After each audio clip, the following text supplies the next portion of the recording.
Hey now. Welcome for coming on, guys, or welcome to the show. Thank you for coming on. We are going to talk about one of my favorite subjects tonight in the entire world, the TCU defense. And before we get started, I want to say something real quick. So, for Coach Patterson has had as much of an impact on me as anybody in coaching. I feel so blessed to be able to have been in that situation,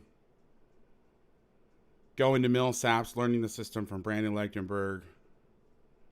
I think that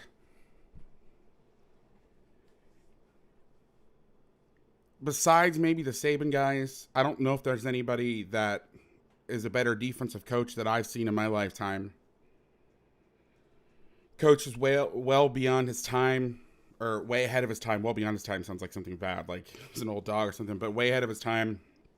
And I just, basically the story is in 2009, I wanted to do some stuff on defense, and I kept getting stuck in the system I was in. And I thought, well, I'm either going to go the Bud Foster route or the Gary Patterson route. I ran into Brandon Lechtenberg at a Tony Tatamy linebacker clinic at AFCA. We swapped numbers, stayed in touch, and then the next year I saw him again, and then he offered me a D-line job, which, funny enough, I didn't know enough about coaching defensive line to coach in college, especially for a school that head coach was the actual D-line coach. And so I said, I know a good coach is supposed to say, well, yeah, let's do that. And, but I didn't feel comfortable, and he offered me the corners job in July, and I moved out to Jackson. It was the best and worst 4 months of my life. I had a lot of fun, but I fell down a lot. I learned a lot about myself. I realized it wasn't for me, and I went back to coach high school football. But those 4 months helped shape my career for the next 8 years, and if I didn't learn that system, and it's not even the system, and we're going to talk a lot about it tonight. I've, out of respect for Coach Patterson, even though I've never worked at TCU, I've never learned any of this from him. I purposely didn't talk about this stuff for the longest time, to the point that I didn't even talk football on Twitter. I didn't come to the party until late. I didn't do clinics. I wouldn't do anything. I don't know if Casey Miller's here, but I did a clinic one time and I asked him not to film, and he says, hey, we're going to film it for our staff. And it somehow leaked, and I lost my mind because I never wanted Coach Patterson to hate me or like burn any bridges. But I know that he's not a fan of anybody that talks about his defense, including like just people that just offering thoughts. I don't know. So I've held off for a long time, and I've talked about it in bits. I've only talked about things that were available on the Tony Franklin, Chad Glasgow videos, and the video that he did in the classroom. I still can't figure out what school it is. But I've held back. I've done pieces. I did a Wide Singer 5 Jam clinic last year. But now that he is leaving TCU, I figured, I'm gonna pop the lid. I'm not gonna talk about everything, but I'm at least gonna talk about the stuff that I've done, that I learned way back, and kept in touch and with Brandon, and have studied the shit out of the defense. And for years, it's the only defense I studied. Besides, I'd learned the Saban stuff, but I would only study that stuff because I was so into the defense and how it was built and everything. So what makes the defense special is the language, and we're going to talk a lot about that tonight, okay? It's not that it's a 4-2-5. It's not that they play quarters. It's not that the Wide Singer 5 Jam. That stuff isn't what makes the defense special. It's the language and how the system was built. And it was basically, we're going to tell, if you take everything and you distill it down to one thing, or if I could tell you the theory in a sentence or two, we're going to take as much memorization off the guys so they can play fast, and we can build custom calls for an opponent. A lot's been made out of that. There's a Chris Brown article where, Coach Patterson talked about in a clinic when they noticed things with the sniffer. they would change their fronts. We're going to talk about that tonight. But that's the magic of the defense. And I know a lot of people tell me, in the spread rules, you can't do that anymore. I still think you can. And I did. And to be honest with you, I owe a lot of my success to the system. I could have run any defense, and I probably would have had some level of success. But I'm here to tell you, if it wasn't for this man and this defense, I probably wouldn't be sitting here talking to you tonight. I would not have had the flexibility to be able to go put in a 3-4 package the week of a state game. I've talked about so many times where we pulled some rabbit out of our hat out of nowhere, and it's because of this system, and it's because of the language. Even stuff when we did that wasn't even Coach Patterson. Nothing that TCU even did. It was the language system that was able to get it taught. This thing is so powerful. My second year, and I told this, so if you're on the Twitter Spaces last night, I apologize. I'll tell a quick story, and then we'll get right in the film, I promise. But I talked about this last night. I'm in my second game coaching in this defense. And we're winning, but we get to halftime, and the quarterback has one read, and it's not there, and he's out. And they're flaring the back a lot, so we're playing blue coverage, quarters coverage. The Mike was having to match the flares, so it was a 4-0 box for the quarterback to run, and we tried twisting and all. It just wasn't working. So we went in halftime. We took our backup bandit. We called him bandit, strong safety, nickel. In TCU's world is the strong safety. We said, you're going to play what we call S2, the second safety. You're going to do exactly what you do at strong safety. We're going to take the lineman out. We told the 3 technique, you're now the nose. We took the nose out. And we said, we're going to double call the defense.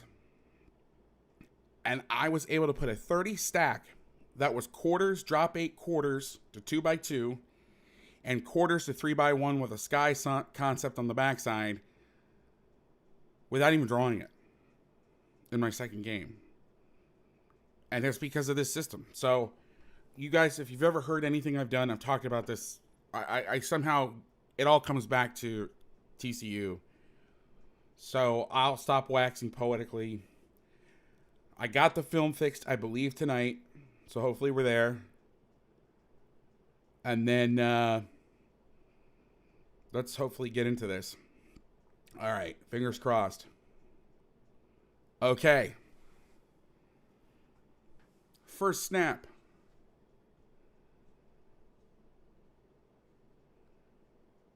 Come on, baby. Video looks pretty smooth so far. It was smoother before I started recording. Okay, so in this game, TCU, so to the field, we're playing 4 coverage to the field. 4 is palms, and then blue into the boundary. The misnomer about TCU's defense for the longest time was that blue was quarters coverage. No, it was 2 read. No, it was quarters coverage. It's both. So to the field, and we'll get into some snaps of blue. To the field, blue coverage was quarters coverage. The strong safety would take 2 on the out. Not the wheel, but would take 2 on the out. But in the boundary, with the wayside blue, if the number 2 receiver ran a bubble or an arrow, let's hope the delete button works tonight. Hey, it's working tonight. All right, last week we had some issues with it. The corner would jump it. Right now, and you could tell by the leverage of the strong safety, if he's Sam, I believe this is Sam Carter. I sent an invite to those guys like at the last minute. Sam Carter right here, number 17, you could tell a lot by his leverage. He's inside, it's going to be palms. Boundary is quarters. Okay, the call on the front end is we're setting the 3 technique to the field, and we are aiming, meaning we're slanting away. What this does, and I've talked about this in so many times against so many things, we never saw ISO plays. We never saw anything where people were wrapping up through the hole to isolate. Football, it's zone or it's gap scheme. Even here, gap scheme, out. You got a down block, an out block, and a lead through. Or a down, a kick out, and a lead through. That's what you're trying to get right here. That's what the offense is trying to get. But when you slant, this creates problems. This is supposed to be a downhill play. The guard now has to read on the run. It has to hit wider. 54 is able to go make the play. Paul Dawson folds inside. Tackle for 1 yard gain. Okay, let's talk about more crossing face. So we're going to start vanilla. We're going to start a little vanilla. We're going to start in halves, or rather quarters, and palms, 2 read first. Here we have lining up in 2x2. The tight end is coming inside. The line is, they're aiming. So A is an away call. So A means we're slanting the aim. We're slanting the two inside guys. If it's Army, it's 3, 4 guys if it's double tights. And I always talk about crossing face on back blocks. Okay? This is why. Now, this is a slant. This is a called slant. But our guys, day one, would know that if they get a back and a pull across the tail of the center, we call it a cross pull. Shout out to Pat Fox. That we are going to cross face here. You can see it because it's a slant. 96 crosses face, and they're able to make the play. Now, and then Dawson's able to run. 47's able to run and make the play. He sees it, cuts it off, makes the play in the backfield. God, he was good. All right, zone read. When Gary Patterson defended zone read, the number one call was set ye aim and set ye aim bomber. What does that mean? Oops, sorry. Set ye aim means we are setting the 3 technique to the back and we're slanting away from the call. That's the biggest thing with the language is it's not about to the tight end, away from the tight end, to the back. You set the front to the back, you slant away. So these 3 techniques, these linemen, they didn't give a shit. All they knew was there was a few fronts where they weren't playing a 3, the tackle. So TCU, by rule, would play left and right with their ends and flip their inside guys. We flipped everybody because the difference between these 2 ends was not huge. The difference, I'm saying these 2, and I'm pointing with my mouse. I'm sorry. I'm trying. I didn't want to get the laser and try to mix it in with OBS, but can you see my mouse? Let me know in the chat if you can see my mouse moving. Okay. Colby Griffin is in here. Colby was a safety, I believe. Okay, no mouse. Okay, thanks for shouting this out. Colby, I'm so happy you're here, my man. I know we just met, quote unquote, 20 minutes ago, but I'm jacked that you're here. Okay. So went before power read in the good old days, before power read, what TCU called Cheeto, before stretch midline, all that crap, we would come off the bus running set ye aim and set ye aim bomber. Okay. We got Caraway here. I don't know. I don't remember. It's been a long time. I need to bring up the roster here. I'm going to do that. I'm going to stall a little bit. Number 92. They're going to anchor. But the rule was the end to the back, he would sit unless a bomber call was made. Dive bomber. Okay? What this did was by lining up a 3 technique to the back, it forced the tackle to down block. Because a lot of people would say, well, if you're going to line up and slant every time, and we didn't slant every time, but if you're going to slant, why not just do it where, line up the 3 over here? And we ended up having to do that because of all the stretch and power read game. But it makes the tackle block down. The end is going to sit, and 54 is a tracker. We wouldn't even give him a gap. We'd say, you have the back. Now, with the proliferation of zone lock, set ye aim became a problem because now the Mike would have the A and the B if he blocked out. But we're not there yet. Ole Miss at this time under Hugh Freeze was just running zone read. And also, this was before the offenses, got smart and started putting the backs on the same level. This guy's deep, it's zone read, Ole Miss, when they ran stretch, they brought the guy up. And so we would have our guys, now I don't know if Gary did this, but we would have our guys, if we saw him up, we would go Wildcat G, which means set the 3 technique away from the back.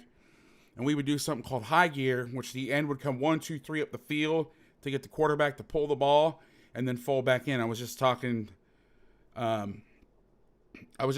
to James McFarland about that before, about high gears before. My players saw 94 and 40 so many times, our D linemen. But now what happens is you see the zone. 54 is able to plug this here. The ball has to cut outside. Caraway's 94 is sitting right there for it. Tackle. Here it is again. Same call. Sergi aim zone read. Same result. God, the film's pretty good tonight, huh? I'm super excited. Last week it was atrocious. You see it wind back. Now this tackle has to climb and cut this guy off, and you could just, it's rope-a-dope. Set it up, slip it, and then you still have out here. I mean, you're not going to pull this ball with Caraway sitting like this, 94 sitting like this.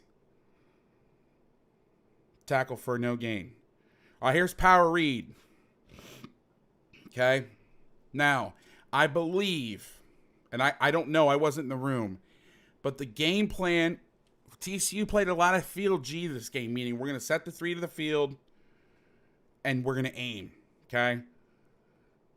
So, what I noticed, and I could be wrong, I don't know this. I don't know. Oh my God, I don't know what the hell just happened. My sound just went crazy, but apologies for that. I don't know if he's here, but if James is here, I'm not sure if he is. You could maybe give me, this is going off of just my gut feeling on this, is that they played field G, so if the back was to the field, they were expecting zone read to the boundary, and they would aim it. And if it was field G in the back, look how wide the back is and how far up he is. Hey, no aim.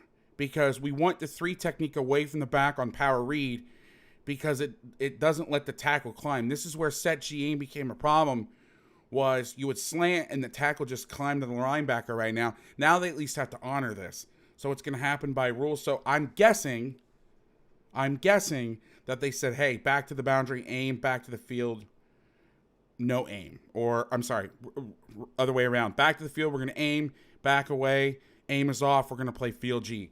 But I don't know that for certain. But that would be a pretty good guess. This is actually Dick Bumpus's last game too, which pour one out for the homie because he's the best. Now, TCU, everybody always asks, why do you put your outside foot up? The reason that you put your outside foot up is twofold. 1, you can see easier, and 2, it's the same foot that's up if your hand's down. There's the high. Now he's slowly, 90 slowly plays the high gear. So you see Cheeto path, power read path coming up, make him pull it, fold back underneath. But you can see with 96 there, they have to stay on it, which means 54 can come back and play the quarterback. All right, watch me. Watch me as a great college football stunt. I was always afraid to do it in high school. Watch me is a natural game, and it's hard sometimes to tell the difference between when they're doing natural games and when it's called. Watch me is this. And James, if you're here, in here, drop a thing in the chat, because I'd love to be able to pick your brain on this stuff, because you can give me some insight. Sorry, I just had a spicy pepperoni. All right, so watch me. The ends have a 2-way go. Now, the problem in high school is guys always want to spin and shit, and they don't read it. The theory is the ends are supposed to rush, and if they overset, come back in. And if they can beat them with speed, beat them with speed. The interior guys are going to muddle rush. Okay, and if they see color cross their face, they then become the contain guy. This is part of their Cobra package. Cobra was the pass rush. It didn't mean anything alignment-wise. Now, high school-wise, a lot of the times, if we got Cobra, we would put the 3 away from the back. The reason is we wanted to try to get this against big-on-big teams. If the back was here, they would set, these guys would block the low-numbered linemen, so they would go to the G, and the back would be on that side, and we would try to get a one-on-one. In high school, even in high school, rather, we told our 3 techniques, you have a 2-way go on a base pass rush. So Cobra Go was everything based off. Cobra Go meant just go. Now, every time they called watch me in this game, I believe the ends went inside. So I don't know if it was Ole Miss's tackles were oversetting or whatever. But like this to me right here is not, that's not really telling me I should come inside. I mean, he's setting short. I mean, he handles that decently well. And they do it pretty fast. So it's almost like I wonder if it was a call or this game they let him just do it. I don't know, but it's supposed to be a natural thing. Those tackles, though, are going before that color's really flashing. But it is watch me. We'll watch the coverage real quick because you can't skip the coverage. Okay. This is blue across the board, so it's quarters to both sides. You can tell by the footwork of the safeties. They're flat-footed. Down here at the bottom, so it's Y cross. and then you have a post coming from the other side with an out. Now, at the high school level, our Mike linebacker sat there. We handled everything because, in high school, one read and go. So our guys would never get depth like this. Gary and those guys, they would teach them to wall digs and wall crossers and then sit back down to the 3 receiver side, being the running back. We never did that. Strong safety does a good job of pointing. We always told our guys, you didn't make a call if you didn't point. You can watch Sam Carter here, 17, point inside to the Mike linebacker saying in and in. Or I believe they said in and in. We say under if it's a shallow. Corner down here, Tejada 11 is playing great technique.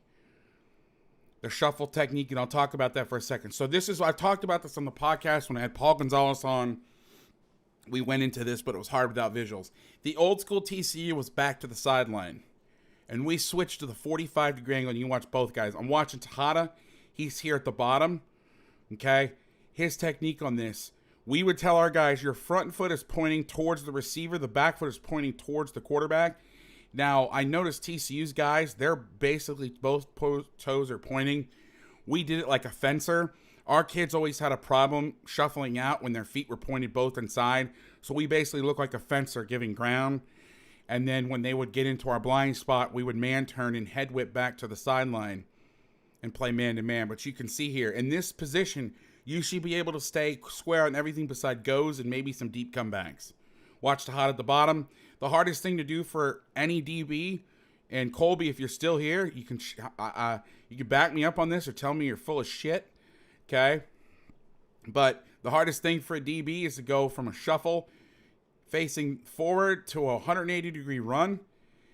And what this does is it opens you up. But the problem with the old technique, where if you watch TCU film like early 2010s and before, the back was to the sideline. And so they would run. And then when they wanted to run to the post, they had to step, what I call step in the bucket. Well, that's what my dad used to tell me I did when I hit a baseball, is I would always step back to go this way. By being cocked inside at the 45, you could plant off this foot and drive the post without having to take that step back, and you can cut it off better. But the hardest thing is that transition to a speed shuffle. So we called read shuffle, speed shuffle. And then it was turn and run. Okay? So the read shuffle, and imagine a drill. So you can coach this up in high school, 5 yards apart on the line. Okay? That's a 5, 10, 15, 20, whatever. Okay? I'm here. Okay? This is the sideline. I'd say, okay, ball's inside here. So I'd actually be more over here so everybody could see me. And it really would only go 2 or 3 people at a time, because once you start getting over here, I mean, it's a more realistic angle, but it's harder for me to see their eyes as well. So we go 1, 2, 3. Then they would shuffle, and then on the third step, they would speed shuffle, basically what would replace as a back pedal, and that's how we train that. And I would hold a finger up to say 4, 4, 4. The players I'd hold 4 fingers up, and they had to go 4, 4, 4, so I knew they were keying me. And then when they went from read to speed, they had to snap their eyes to their receiver, which I know is hard because we got the end zone. But you can see this replaced all the bail stuff because we could play. Because back in the day, we could press bail on the outside. Teams weren't throwing digs and stuff as much. But once it got later in the century, you couldn't really do that anymore. So sorry, I'm going to be jumping around all sorts of topics. It's hard to really coach up everything and group it all together. So there's watch me and there's 4. All right, here's a boot play. Tight end's lined up outside here. He motions inside. Backside linebacker can play secondary contain. So we teach this even like waggle. Pretend this is wing T. Okay, pretend this guy doesn't exist and he's the fullback leaking out to the flat. This is the tight end. This is the wing. This is how we teach this. We have the away side linebacker. So in TCU's world, actually this would be the read side linebacker. So in TCU's defense, you have the strong and weak side in the run, and then you have the read side and away side backer in the coverage. Read side being strong, away side being weak, because there's 4 formations. We talked about this yesterday on the Twitter Spaces, that it becomes an issue with formations where the run strength is away from the passing strength. Okay? So really, it's the linebacker away from the boot will secondary contain. Now, TCU plays their guys slower than I did. With high school, with all the veer and crap we saw, we played tight, and we would come flying down the line of scrimmage. So we relied on the secondary contain guy. He's going to go pull up the boot. He's going to look for the deep crosser. Obviously, they're protecting here. They're not releasing both guys. They've actually got 2 guys out here in the flat. I don't know what's going on. But you can see how it plays out. God, I am so, knock on wood, everybody. I am so happy with the stream. This is about as good as it's going to get streaming video online.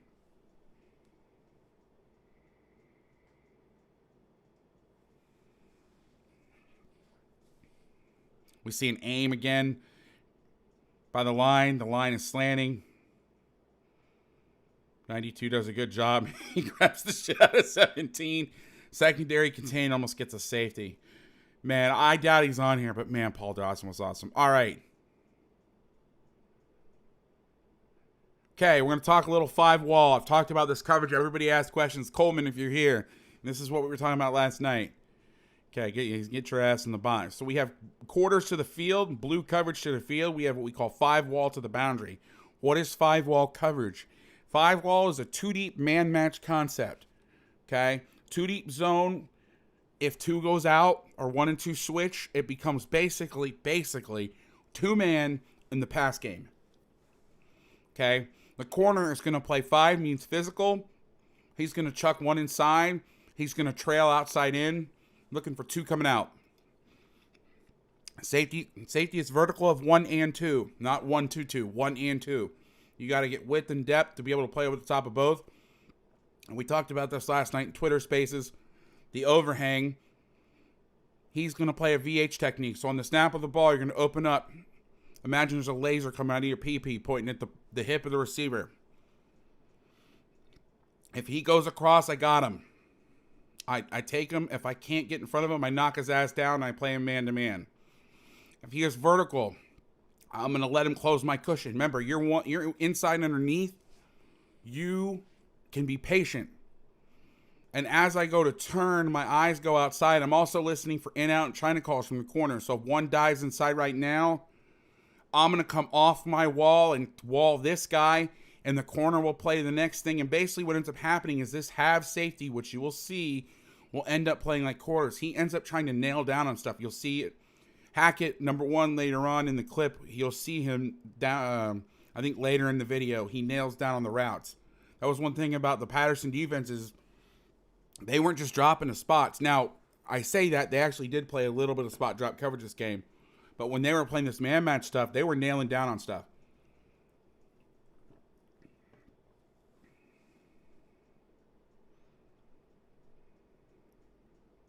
That's right. PP. No. The question in the chat, blue is not palms. Blue is quarters to the read side and 2 read away. But it's only if you get arrow or bubble. If it's an out, they don't take it in blue coverage. 4 is the 2 read concept, where now the 5-yard out, the corner will take by game plan. Okay? That's the argument. Everybody says blue is palms. No, blue is quarters. It's both. It's really quarters to the read side, and I don't even count it 2 reads to the away side, because if you get a 5-yard out in palms, most people are going to take that. Or a 3 or 4-yard out in palms, the corners aren't going to take that. Okay? Now, 5-wall. This is what was interesting. Because it's quarters,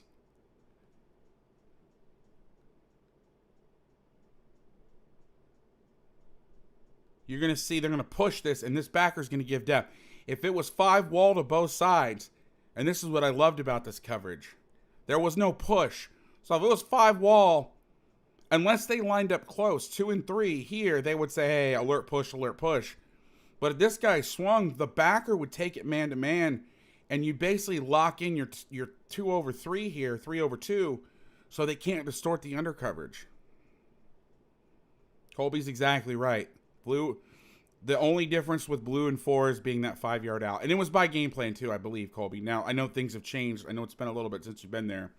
And I learned it before you were there. So, rules change. And I know Coach P was like, you jump the 5-yard out and in 4, and he'd yell at you. And then the next time you wouldn't, and they catch it, and then he would yell at you. And it would be a problem. Here's blue again. Blue coverage across the board. Quarters coverage. I don't know why Dawson is walking forward. You got verts with benders, double benders, one of my least favorite concepts in football. I never understood this. I remember sitting in a talk with the air raid guys, and I was just like, I don't understand. But nonetheless, here you go. I mean, 4 verts versus quarters it's one-on-one, but I mean, that's pretty, you got that covered.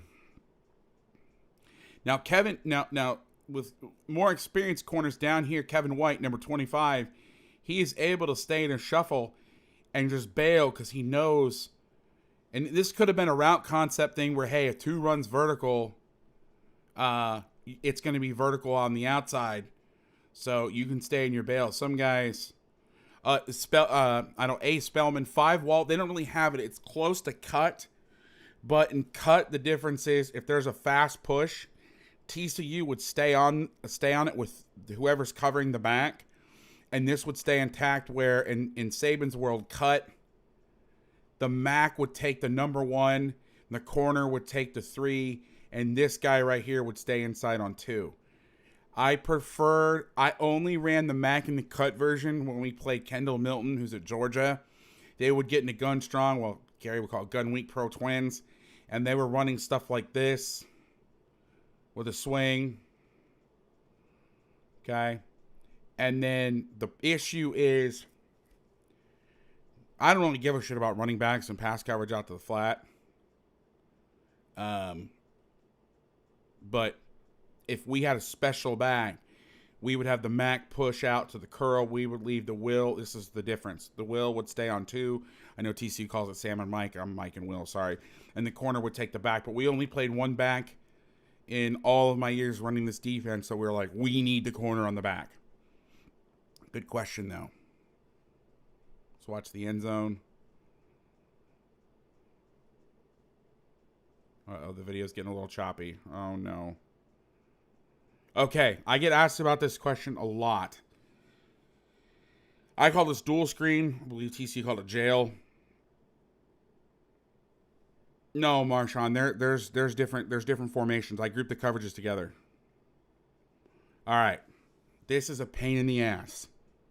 Whether you're playing 4, really if you're playing quarters or blue, it's harder. You get this, the flare screen to the field with the jailbreak screen to the boundary. Okay. Basically, how you defend this in this coverage is this guy has to beat this guy. And you see here, I believe Agent 47 does it. He sees it come out. Ole Miss is slow releasing their lineman out here. He beats this. He can make the play, and the safety can come down. The corner's going to play the and go. Because remember, in blue, Marshawn, we're going to get there, brother. Stick around, brother. It's 2 hours. We'll get there, my man. Okay? Damn. Getting bored already. Okay? But you can see, actually, that's Sam Carter, how he plays this. And we'll see another snap coming up here pretty soon where Paul sees it on the snap and almost tips it and intercepts it. But that's the way you have to beat this concept. Mike, it's going to go longer than that. Come on. All right, here's the play. So now you got Paul on the boundary. So this is where blue and 4 fits the same. Remember, in both coverages, the number 2 receiver, when he's going to go out, they're both going to jump. Now, in high school, we didn't play away side blue. We played read side blue to both sides, and we just basically gave up the wheel. And we did that because we would need the coverage in a lot of passing sets where we didn't see wheels. And we wanted to keep the corners in press and bail for as long as possible. So we liked, a lot of teams would just go country-ass fade in the boundary. So if we could get away with bailing, obviously you can't country bail if you're having them take 2 out. But the corner's going to jump. He's going to play the and go from 2. He sees flatten out. He sees the receiver's numbers. He's going to go play this. He sees it so fast, he almost tips it and picks it off. Please don't get choppy on me. You've been so good. Here's the end go off of this. Still playing blue. Okay, so this is a problem. They're in solo. I know they changed the name of it. Colby. I'm not going to use that name. Still going to show some respect. Okay? A strong safety has swing deep at 3, meaning he's got 3 out. He bites this on this. He's pointing now. The safety bails his ass out by playing this. But really, by rule, now this might have been a game plan deal, but by rule, the strong safety should be taking 3 out to the flat. They play it. Interception for the good guys. All right. This play is a pain in the ass. The old slice play. TCU called zone kick peel and zone bluff slice, where you go to kick and you pull around. Now, this call, I've talked about this a lot. Tight G directions rob. This is something we got a lot of mileage out of. What that means is we're going to set the front. Now, there was a lot made about this, and we're going to talk about this in a little bit. But there's a lot made about in this game. Coach Patterson said at a clinic that they were setting stuff based off where the sniffer was and all this. So they would call a tight slot. Now, why do you need that? Now, we were different. We said if that guy's a sniffer, he's the tight end, set it to him. But by rule, if you think about it, by rule, what are your tight rules in every defense known to man? If you're setting off a tight end, you go tight end. If there's no tight end, you go to passing strength. Okay? So technically, if you call tight and you're setting the 3 technique 2, now again, they call tight an over front, a G, a 3, 6, and then a 5 backside. Technically, there should be a right call, right? Because you're going passing strength. Coach likes to retain the freedom to sometimes set the stuff to the passing strength and sometimes set it to the sniffer. So they would say tight or slot. And they call this guy a slot if he was here, and Al if he was in here, because the first time they played it. I'll let you guess what college they played the first time they had a call based on that. Winner gets a high five. So the directions call is a slant call. Now, you might say, ding, ding, ding, ding, Casey. You might say, well, why not just set it to the tight end? But this is the indicator right here, because Ole Miss was running to their sniffer. So if you called tight G directions Rob and you don't want to mess with this guy moving around, you say, all right, let's call tight. Let's set the front to the passing strength. And then we're going to slant to him. Directions was 3 guys. Talk was 2 guys. We made, if you've ever heard me talk about the wing T, we had the backside end in the directions call. So he would knife the B gap because we saw a lot of 2-back stuff. I would not do that if I was in college. Now, on this snap, I believe they're setting it. So they're setting it to the sniffer, and they're going to slant to the sniffer. Never slant to air. And James, you can correct me on that. I believe the rule was never slant to air. You can wide now. Now, for some reason, so the directions may have been this guy. So this is where I don't know the game plan. So by rule, what I would know is you would slant to this guy, the sniffer, but they're slanting away. So the game plan, and James, step in if you remember, the game plan might have been, hey, the directions call is gonna go to the back. All directions mean is we're gonna slant to an indicator, but unless we know what the indicator is, I don't know. Now, because they're slanting back this way, I'm guessing the indicator was the running back. But I don't know. Now, one guess would have been the rules for direction this week was, okay, if they're stacked, because a lot of the Malzahn style, Hugh Freestyle stuff was forget the jet sweep. If they're stacked, it's power to the tight end, counter weak. And if they're split, it's split zone. So the rule might have been, okay, we're going to slant to the sniffer unless these guys are split away from each other.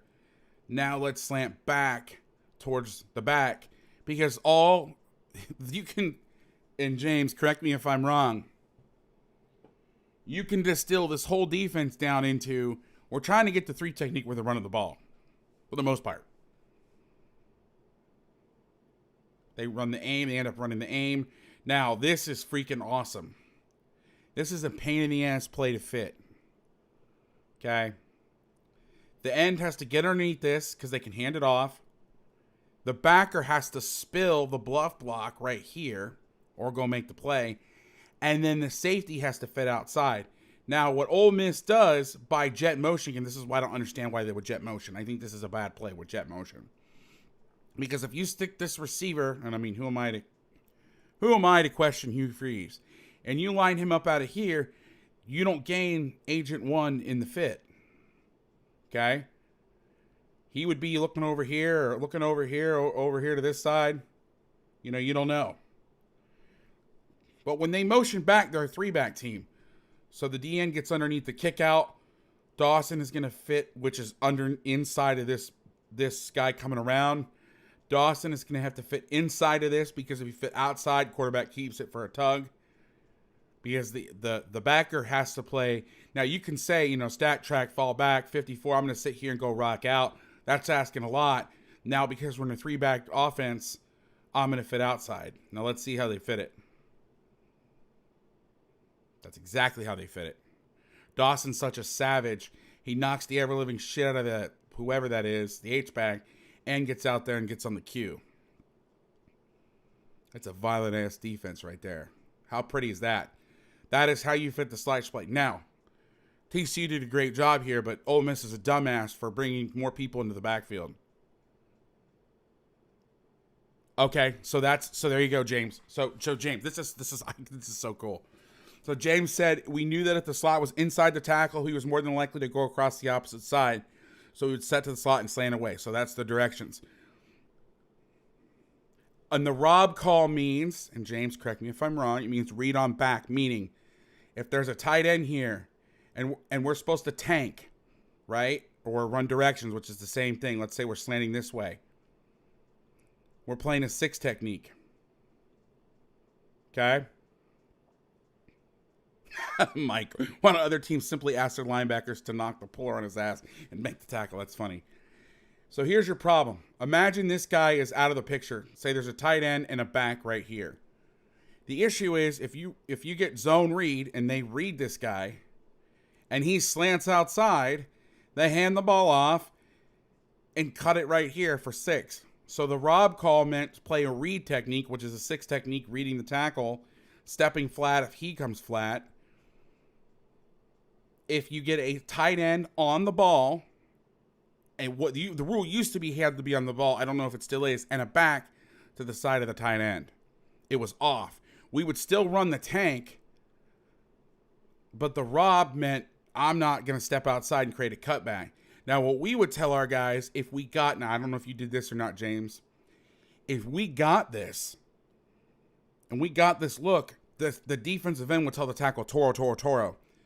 Toro means the 2 inside guys are stepping towards the call.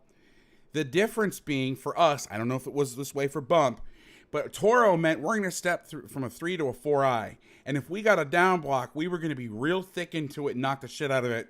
And this end was still going to play the C-gap. Great for power teams. Especially if you got a light-in-the-ass nose or a guy that was struggling with getting back and across face on poles. You could just step him that way. Okay? Tank, if he blocked down, you have to cross face. Okay, well, the problem is if you run a tank with this guy on the down block and he's running a read, they'll run into each other. So I don't know if you did this, James, but if we had the Rob call was enacted, we would say, hey, Toro, Toro, Toro. So this guy would stay anchored in the B gap.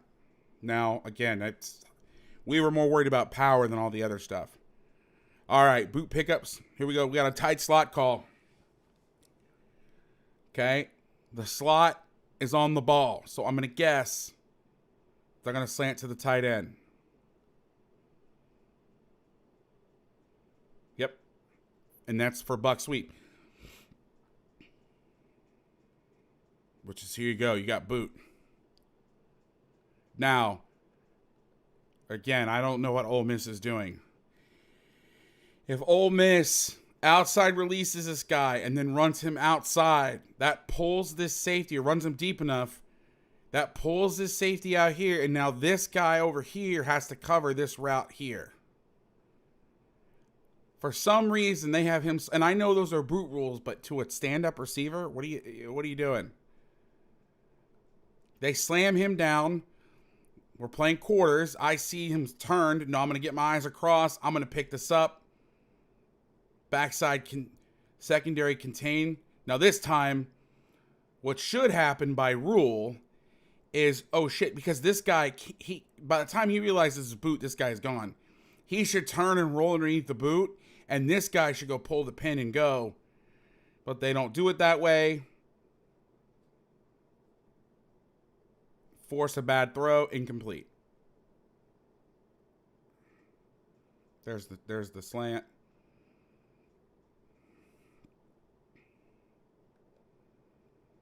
Inverted money. So I talked about this on air a lot of times. Inverted money is stick inverted. Okay, and I've always talked about this, but now I get to draw it. So stick, what TCU called money, what we called money. The fade, the stick, the swing. Inverted money. He is the stick. He is the fade. He is the swing. Watch him play this. We got jet, so it's going to become cloud to this side. Now what should happen here is, now he bites on the run and goes and almost gets a safety.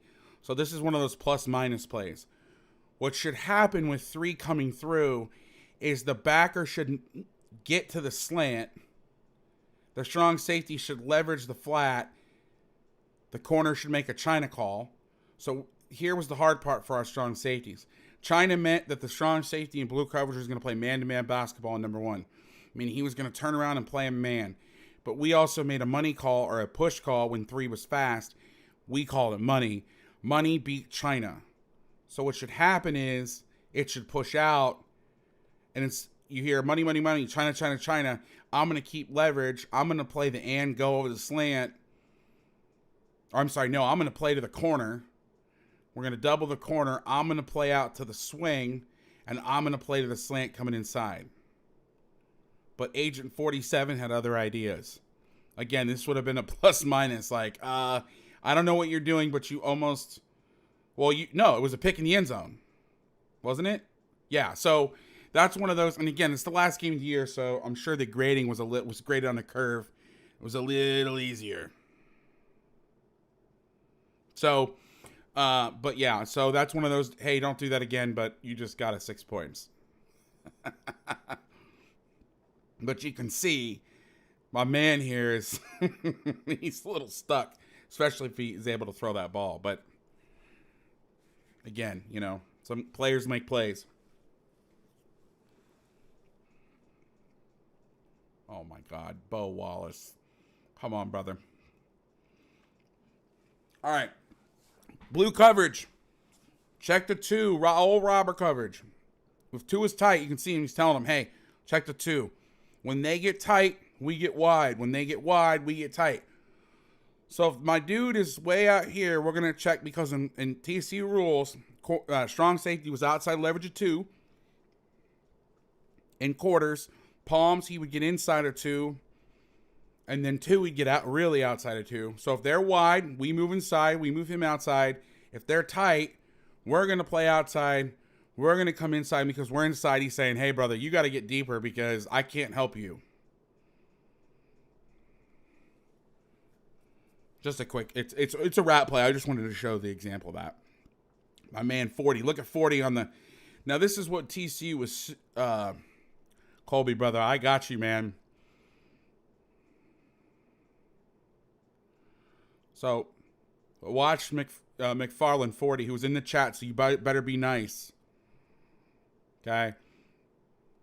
This is what I loved about the stuff that we did. And again, we did this, we got this from them. So when I'm bragging on this shit, it's them. So we got an aim, we got a field G aim on. Okay? 54 spills this. This is a pain. This is hard. And this is probably why they brought the guy in close. Because it forced the strong safety to get out. So Kindred now has to be in the run fit.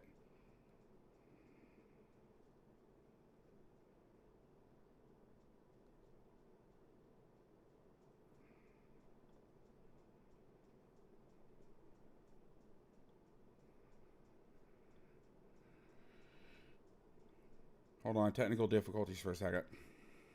Luke, I don't know what you're doing, brother, but you're about to get banned if you keep putting that in the chat. All right, yeah, this is...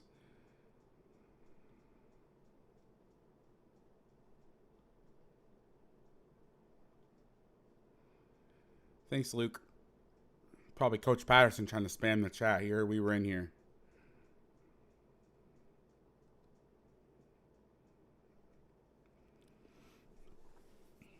All right, we got a shift.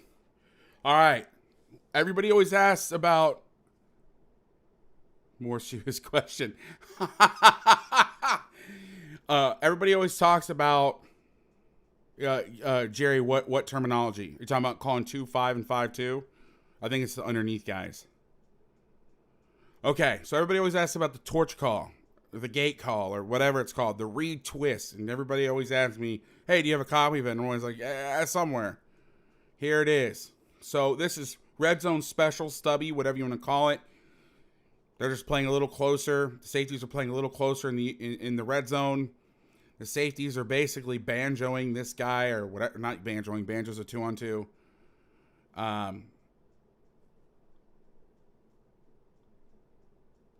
They're doubling this here, but you can see the gate. I'll go to the end zone. Lose contain. I hope that's not James. I hope that's not James. James, is that James? Damn it, James. I'm sorry. This is so awkward. The guy that's I'm talking about, some of these guys are in here. James, he's holding you, bro. That's not your fault. That should be 10 yards. That's bullshit. All right, they're reading the center. I believe, and I'm going back in the. No, actually, I'm wrong. I was about to say they're big on big team. They're not. Actually, there's a lot of full slide in this. You can see them run the twist. They're both stepping at the center. The center comes to me. I'm going to grab, and I become the looper. The center's away. I need to penetrate. Here's the key coaching point. I had to drive all the way to frickin' Arkansas to learn this from Dick Bumpus. I could never get gate to work because this guy would flatten out, and this guy would get around late, and it would create a huge gash. Not the good kind. You know what I'm saying? You know what I'm saying? You got to get vertical. Now, he crosses face. They're like, screw it. He just goes. But they're sitting on the line, so that might have been a game plan thing, like just go now. But what would happen to us is when we would get vertical set teams, he would set and we would run. The key coaching point is you want to ricochet off the hip and pin him. So this guy comes down. You're going to pin the hip so he can get around. Gus, we're just scratching the surface, man. I've been on mute for 11 years and it's coming off now. Okay. All right, we got a quick snap assist. All right, here's a clip I'm juiced about. All right, so I've talked about before. We're getting into special coverage now. Special is stubby to trips. The corner's man on one. They played a little bit of off in this game. Strong safety is vertical of 2, swing deep of 2 or 3. So he's going to take 2 vertical unless 2 or 3 comes out. Okay, I'm surprised Coach Bump. Oh, he must have yelled at you during the game because I'll say this is his last game. By the way, this is so cool to be able to share this with you guys. I've been wanting to do this for so long, and I haven't been able to. And I'm like I said, I feel like a caged fucking lion that's been released in the wild. And now I got 2 former guys at least in here being able to talk and share some stuff. It's a really neat feeling. Sorry, I wanted to share that with you. So solid out. No, it's not the best thing that's ever happened because it's over. Like, you can't have any more cool defense.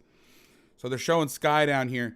So this has been one of my gripes with Nick Saban's stubby coverage. Is on the backside, they're always playing Megan Cone, meaning the corner's outside man. The free safety, who TCU's weak safety, would be here. And then they're reading the run pass. It's the same thing. If it's run, that's okay, TJ. If it's run, I'm going to go play the run first. If it's pass, how Saban did, it's going to read the release of the X. If the X releases inside, I'm going to double. If the X is going to release outside, I'm going to look across and look to Rob 3. Okay? Now, here's why I think, and I've talked about this in pieces over the years, I think how TCU does is better. They're going to call solid. All solid means on the backside is the away side linebacker has the back man-to-man, the corner has the X man-to-man, the safety is free. And I don't mean free like middle of the field free. I mean he has run responsibility And then if it's not a run, I can look around and play where I need to play. Now, I believe, I don't know this to be certain, and I think I'm actually wrong. I think it was Cuba. But one of the safeties that was number one of the weak safeties, was so good at that when they put this in, he would have a feel and the quarterback would look front side. He'd run to the post. The quarterback would look over here. He would help double and do all sorts of stuff. And then after he left, and it wasn't Hackett, it was somebody afterwards, that guy didn't have a feel for it, so they had to tag it. Or they tagged it because they knew certain plays were coming. Okay? This is the number one answer. If you're getting beat on stubby, on posts, this is the number one answer. And you call solid deep. Okay? Solid deep means it's pass. Now, this is a read. This is not what is happening. No, Jordan. This is that rover doesn't really exist. That's a myth. Okay? He sees him looking front side. He is going to stick his outside foot in the ground and sprint to the middle of the field. Colby, does this look familiar?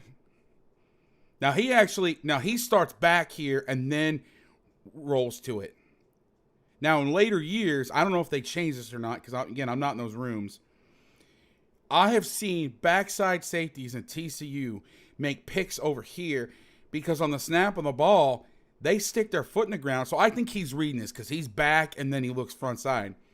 Like, I remember I posted a clip of Ardarius, I think that's how you say his name, Ardarius Washington, before the 2020 season, maybe after, where he stuck his foot in the ground and just ran.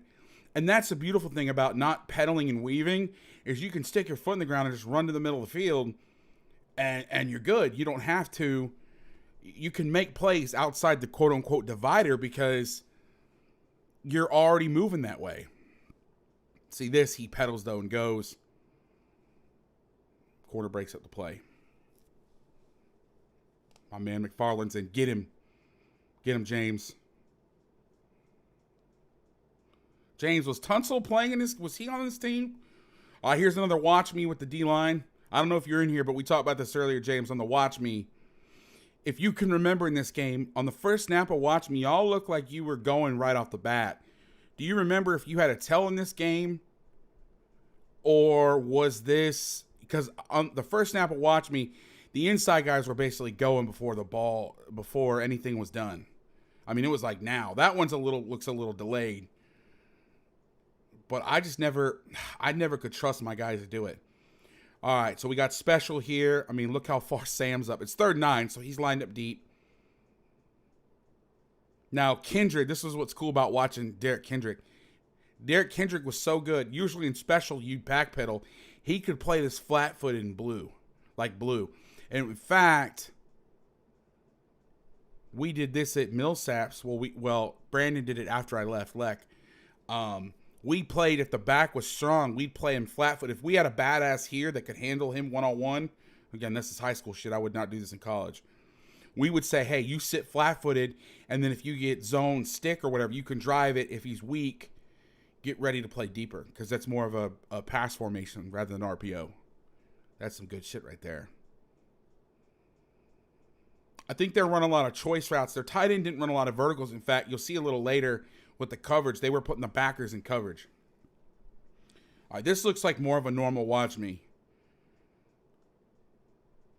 James comes aside. You can see 97's rushing. He sees color. He's going to pop out. So that is not a called twist. That is a natural game. And if you had Dick Bumpus on here, he would tell you if he could play Cobra Watch Me or Cobra Go every snap, he'd love that. James gets a sack, brother. Yeah, hell yeah. Love it. All right, here's a reverse. Here's a high gear. Is this from James doing the high gear? Yeah. I think this is so neat. All right, so I don't know who this is. So that's what a high gear looks like. Now, obviously, it's a reverse. So he folds back late, but you could see him. We'll take the end zone on this. You could see him. It is James. All right. No wonder you showed up, brother. You played like a beast this game. All right, so first of all, I don't know why he's looping outside. We got a problem. We got this guy moving this way and this guy moving this way, but it was reverse, so we got lucky. Watch James set that edge, and now he works back. TFL, and fantastic job. One more look at that. That's too pretty to watch once. If y'all think I should do the Rose Bowl next, holler at me. I'm thinking about doing the Rose Bowl. I want to do, I'd love to do now there was a loss, but those Boise games were awesome too. All right, here's a tight slot rule. Now, this was a coverage that I never would talk about because this was something I learned post Millsaps. This is called Cougar. So what would happen is, I'm going to give a quick history lesson. Do them all. I thought about doing it like one a week but I'd have to get some data, man. I couldn't break that all down. I thought about doing the Alamo Bowl too. We could do that one. Okay. So they're shoving the Bankers Week. So back in the day, TCU used to run Tai Chi slide to sky. And what that meant was we were going to play an over front to the tight end. So just imagine there's a tight end here. And the weak safety would come down and say slide, slide, slide. The Sam, a.k.a. the Mike, would move over here. The Will, a.k.a. the Mike, would move over here. And the weak safety would come down. And the corner would play the half sky coverage. And then you'd play whatever over here, okay? Then the 2014 Baylor game happened, okay? And, well, the next evolution was we're going to come down late, okay? But the problem was Baylor got in a 3-by-1 and ran power and X on a glance. He would come down to play the power. They'd throw the glance. He would stay high. They'd run the power. And it was literally that play, just over and over and over again. Okay? There was some other stuff, but for the most part, it was that play. So I think they started experimenting with this year, and then the next year really weren't with it. TCU decided, well, we need a 7-man front, but we need to help with the X glance. So what we're going to do is we're going to invert it. We're going to take our strong safety, who's he's closer to a linebacker than a corner. We're going to move him inside. We're going to shove weak. The free safety is going to come down, and the weak safety is going to play the middle of the field. But just like solid, instead of weaving or walking out and then backpedaling, we're going to give presence to the X on what looks like a double. And then on the snap of the ball, if it's a middle of the field play that we need to make, we're going to take our outside foot up, plant it, and run to the middle of the field. Okay?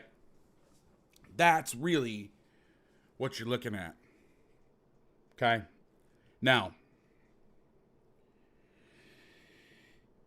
this is not, I don't know if this is the exact coverage. And then the corner would have vertical 1. The free safety coming down would have vertical and out of 2. The strong safety would leverage 3 out. And the problem was, it was called backer drop on the backside. The issue is with this coverage, and I've talked about this a bunch with running 3 buzz, is your Mike, what I call Will, TCU's Mike, is now a force player. And it's a true lever, spill, lever fit, which is not what they were used to doing. They were not a lever, spill, lever team, neither were we. So we had some trouble. But that's what you get. And this was kind of the early parts of this. Now, I'm going to tell a funny story. I hope I don't get in trouble for this. All right, so it's tight or slot. So again, this is where the slot call comes in. By rule, tight rules, right? Take them, tight rules. Set it to the tight end. There's no tight end. It goes to passing strength. It should be a left call, right? Should be a left call. But it's not, because we want to set it to this guy. So it's going to go the slot or really the owl. That always confused me. I changed the names. The other thing that was crazy was, we would get, let's say this guy was on, we always said weak away from the tight end. TCU does everything to passing strength, so this would have been G strong pro twins. We did G weak because it was away from the tight end. And then if the tight end's on, it was G weak pro twins. If he was off, it was G strong slot twins. If he was a sniffer, it was G strong weak out twins open. Well, that got really confusing when you're putting together a game plan. So we would go gun weak, pro twins, pro weak, twins, Y off, G weak, pro twins, Y sniff. Yeah, Marshawn by a million miles. I mean, it's what we did forever. Ever and ever and ever. Still to this day, the last 2 schools I was at are still running it, and I helped them out. So if you're doing stuff, and I know that there's the twin, the Twix, like the Venables, but My word of advice to you, if you're seeing this, have a name for 2x2 and then just go Y off, Y sniff, because it conceptually in your players' brains makes everything make more sense. This is a spill right here. Get underneath it. Bang, knife it out. Now 54 is your box. Now remember, 54, if we were playing Sky or Qtrs or whatever, would be a spill guy. The other thing that makes this hard is, okay, in a normal TCU world, so let's say we're not in Cougar, we're not shoving the backers. This would be the Mike, this would be the Sam, and then whatever's down over here, right? They would spill and overlap, right? The Mike's going to check the front side A gap. With the back and the pull, the nose should cross face. Okay? The issue becomes is he's now got to fit outside of this peel block, which he's not used to doing. He's got to force it, and now he's the front side A gap cutback player. That guy before was a nickel. And now one of the reasons that TCU would do this is because this guy, who he is. If you were in the Gary Patterson, if you were in the Jim Leonard world, okay, I don't think I'm saying anything out of turn because you can see it on film. This guy is a corner. That guy is a safety. I mean, he's the nickel, but he's a corner. So you want to keep him outside, and you would put him in the fit. Okay? But because of personnel, that's a big-ass safety. We're going to move him in. We're going to move him down. Watch this fit one more time. 54 is going to box. He ends up making the tackle. 47 overruns it a little bit. He should be more inside out. I'm sure he got MF'd. And then 17 is your cutback player. All right. Wildcat. Tight. They're going to set it to the tight or the slot directions. Rob. Okay. The coverage, I believe, is 0. Or no, this is wide smoke 0. Okay. So we are bringing the safety. It's Wildcat. Okay. So I got him man-to-man. I got him man-to-man. I'm guessing instead of being free, I'm going to play the quarterback. Now, I'm going to tell you some about what Gary Patterson does. That is one of the best things that I've ever... There was only a few, Mike. Oh, one thing that really unlocked my brain. One thing that Gary does that's fantastic is he brought 5 people and played cover 0. Now, the math in our head as coaches is, well, you can't do that. You got to bring 6 and play cover 0. But what it enabled him to do was, instead of bringing a dogs where the backer was coming and this guy was coming and you're reading out, it let you guys really, like, say this was a normal quarterback, and let's just say the running back was back here. You could have 2 guys watching the quarter or the running back, and now with Wildcat, you can have a guy actually watching the quarterback and reading the quarterback. I tell a story all the time about this defense. You know, you put this in and you start trying to make it your own, and Dave kind of touched on it last night, except Dave Weimer's, but except his answer was a little different than mine. We were like, oh, you can't do that. If you're going to bring 5, you got to play man free. Well, so you're bringing all these single blitzes versus 11 personnel, and you've got 1 linebacker, and Smokes is a run blitz. It's not a pass deal. It's good for play action and boot. So we went back to it, and it was one of our lead calls. Bring an edge guy, play cover 0. Now, it looks like James in here, you're slanting back to the left. Now, this is awesome by James. So, how he's playing this is how he would play it if there was a tight end. And I've talked about this a lot. Now, James was more square. He wasn't the froggy stance where his ass was down, but some guys would get in that stance. And when he's down, I'm stepping flat, and then I'm going to fight pressure with pressure. But that's how you don't get influenced. He gets 2 guys. 41's able to run out there. I always think that's Darryl Washington, even though I know it's not. Okay. Now, what I don't like here is with this back and pull, 99 should cross face. And 54 should be able to play faster. Now, I would say, and this was not in the call, so James, this is not, there's nothing on you. But one thing I would say, and this is where there's an argument for this, and I always went back and forth on this, was on these blitzes to box because you're slanting everybody and you're bringing the guy on the backside and you have all these guys inside. Now, you know, I'm Mr. If you've ever seen anything I've ever done or taught defense, I'm spill. But I think there's sometimes a place for this where you can box this thing.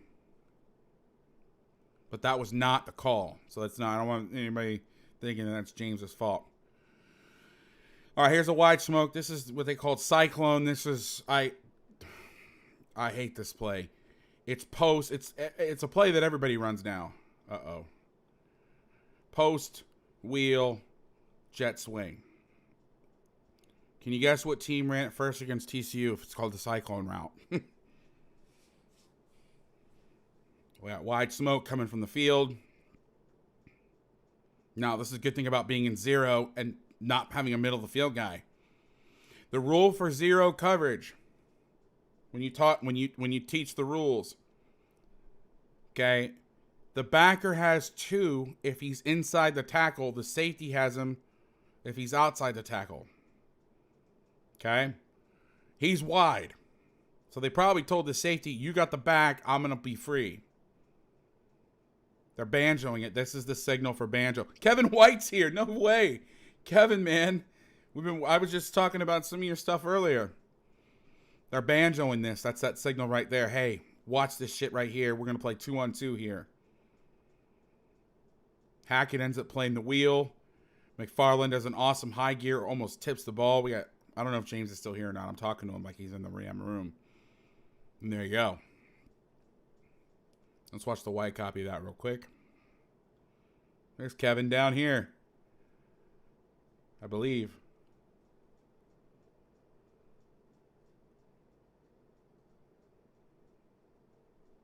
Look at that patient press coverage. Look at that. All right, next play. More Wildcat. Tight or set. Tight ends on, so I'm guessing they're going to slant this way. Especially with the back over here. Ding, ding, ding, ding. The way to stop power and slanting is to slant the nose across face to the A-gap. This coat can block or whatever, deuce block, whatever you call it, to the backside linebacker. Nobody's going to account for the freaking nose crossing face. I coached this defense 100-something games. One team accounted for that, and that's because we lined up in shade, and they treated it like a 50. So they did this. But then all we did was we made a gap call. We told the nose line back up in the gap. So they treated it like over and then cross face. And then they stopped doing that. Now, as I say that, here's what I'll say. I know I'm going to contradict myself, but you got to remember TCU was also the king of slants. So you'll see some teams do this. I'm guaranteeing you the high school team that you're going to coach against is not going to do this. Beast. Look at 96. I will say this, and I've said this for a long time, and some people disagree. It is easier to play plays inside sometimes with certain D linemen by slanting out and then being able to redirect and come back inside than it is like playing trap where you're coming upfield and then inside. I firmly believe that. Look at that. Oh, my God. Here's Wildcat, another snap of Wildcat. Playing cover 0. This is just straight 0. Let's watch the end zone. So the rules would be... let's go back to the count. Kevin, I don't know if my man Colby's still here, but the rules. Corner had 1 in 0. Strong safety had 2 strong. Now, this was a special deal, so I'm guessing the free safety took 2 because that's Kindred. They wanted Sam closer to the box. But by rule, the strong safety would have 2 man-to-man. The free safety has 3 to his side if he's outside the tackle. If he's inside, he's free. The Sam linebacker has 3 to his side if he's inside the tackle. Okay? If he's outside, he's free. Same rules over here. Weak safety has 2 weak if he's outside the tackle. If not, he's free. Backer has 2 weak if he's inside the tackle. If not, he's free. Now, obviously, again, they're going to shove this guy in the box. Him come down. You want cover guys on cover guys. Makes sense. And this is a great Wildcat call. I mean, it's first of all, it's in the red zone. I mean, what are they going to do? Throw some sort of pop pass, which is going to come at some point. But here you go. I think this is a tackle as well. I can't tell. No, it's a tight end, but it's like a big-ass tight end that never goes vertical. So they switched it. Sam has 3. I'm free. Now that it's 4 to this side. No, I'm sorry. He's inside. So it's 4 to this side, but it's unbalanced, actually, I believe. Let me make sure. No. Well, he's eligible. So he's actually eligible. So they put the free safety on 2, the strong safety on 3. They flipped it. So the backer, now technically he's free, but because the back's to his side, he'll pick him up and he's free, or they'll banjo it. But those are the rules. And then you can teach all your cover 0 stuff, and we call it 0, but 0 free was man free.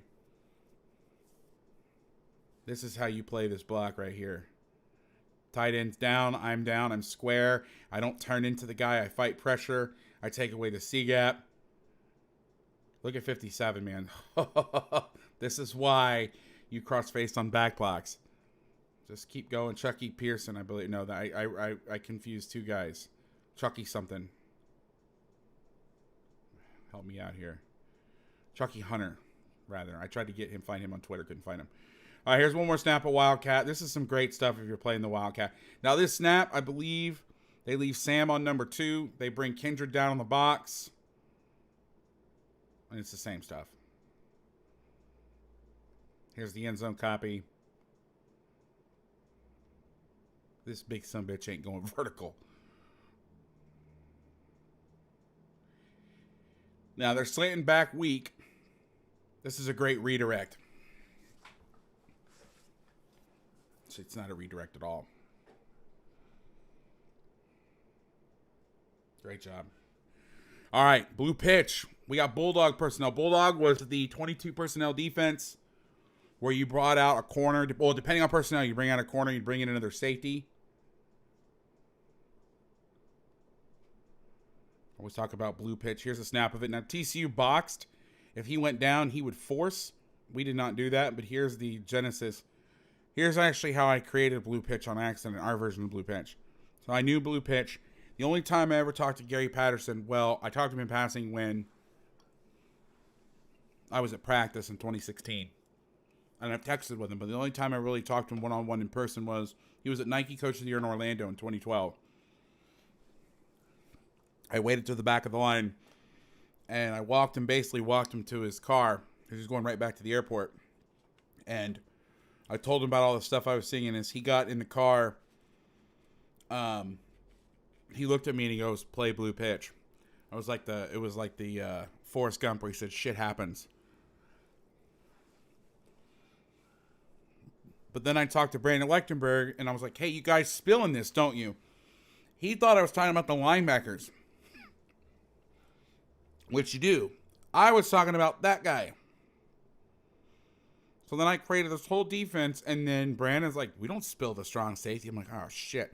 But it was actually the best two-back defense I'd ever seen. To be honest with you,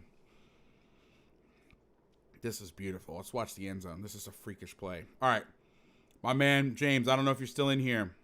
Let's watch him play some 6 technique right here. You stay flat. I'm gonna strike. Don't want to get washed. The front is slanting. So this is why we talked about the danger in Tank and running Toro and the difference, because when he down blocks, if you cross face and he's anchoring the C gap, this is where the problem happens. Okay? 26 is playing outside leverage. He replaces outside, 2-yard loss. 14 personnel, baby. Okay. X call. This is a little known thing that was basically the impetus for the 3 high package. They did it at a dime this game, but it's the same thing. They played nickel. Nickel for them. Now, I know most people say, well, isn't nickel defense, you're already a nickel defense. You got up, it's 4-2-5, right? Nickel for them was they would replace a linebacker with another S2, so it was a 4-1 package, and then dime was a 3-2 package. The X call meant in normal defenses, I wish we had a Ty Summers or a linebacker in here. The X call in a normal call meant that the linebacker, I know it's hard with the logo here, would take 3 by himself. Vertical. Okay? Why would you do that? Let's say you wanted to play quarters over 1 and 2. Okay? But this guy was a badass. And this guy never went vertical. Instead of hanging out this guy to dry and say, hey, all right, we're going to play here by ourselves.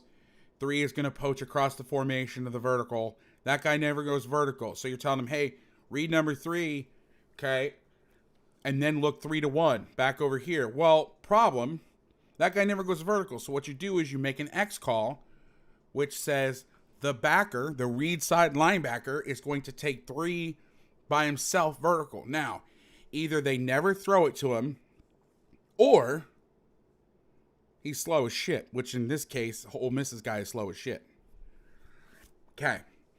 Now, what did TCU do this game? And they brought in an S2 and said, you're going to come over and you're going to be the X guy. So, backer, you're going to stay and you're going to play your normal responsibility. Okay?